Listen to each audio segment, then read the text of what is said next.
అసెంబ్లీకి రాకుండా.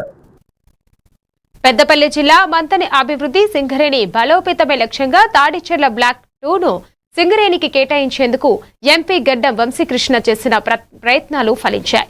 ఎంపీగా ఎన్నికైన నాటి నుంచి ఢిల్లీ స్థాయిలో నిరంతరం విజ్ఞప్తులు ఒత్తిడి తీసుకొచ్చినట్లు తెలిపారు. ఆ త్వరలో ప్రాజెక్టు పనులు ప్రారంభమయ్యే అవకాశం ఉందని, సుమారు 1000 మందికి ఉపాధి అవకాశాలు లభిస్తాయని చెప్పారు. మంతని ప్రాంత అభివృద్ధికి ఎలాంటి రాజీ ఉండదని ఎంపీ స్పష్టం చేశారు. శ్రీధర్ బాబు గారితో మరి వెంకన్న గారితో తుమ్మల గారితో పలు అభివృద్ధి కార్యక్రమాలు చేయడం జరిగింది. ముఖ్యంగా మీరందరూ చూస్తున్నారు, రాష్ట్ర వ్యాప్తంగా ప్రజాపాలన నడుస్తున్నది. చాలా సుఖంగా ఉన్నారు ప్రజలు.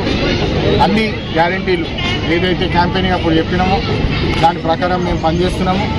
ముఖ్యంగా నా వంతు స్పెషల్గా ఒక చెప్పదలుచుకున్నది ఏంటంటే, సింగరేణికి ప్రత్యేకంగా డైరెక్ట్ అలాట్మెంట్ ఏదైతే పెద్ద డిమాండ్ ఉండేను, సింగరేణి కొరకు డైరెక్ట్ అలాట్మెంట్ కావాలని చెప్పి, దానికి గెలిచినప్పటికెళ్ళి తాడిచెర్ల బ్లాక్ 2 అలాట్మెంట్ మాకు సింగరేణి డైరెక్ట్గా కావాలని చెప్పి పదే రిక్వెస్టు, మరి ఒత్తిడి, ప్రెషరు అన్నీ పెట్టినాము. శుభవార్త ఏంటంటే తాడిచెర్ల 2 అనౌన్స్ కావడం జరిగింది.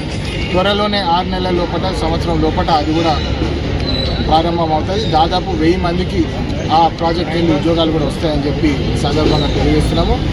మొత్తానికి మంత్రి ప్రాంతాన్ని అభివృద్ధి బాటలో ఎట్లయితే శ్రీధర్ బాబు గారు కంకణం కట్టుకున్నారు, ఏదేమైనా మేము అభివృద్ధి చేసి తీరుతాము, ఎన్ని కష్టాలు వచ్చినా మేము ముందడుగేస్తాం.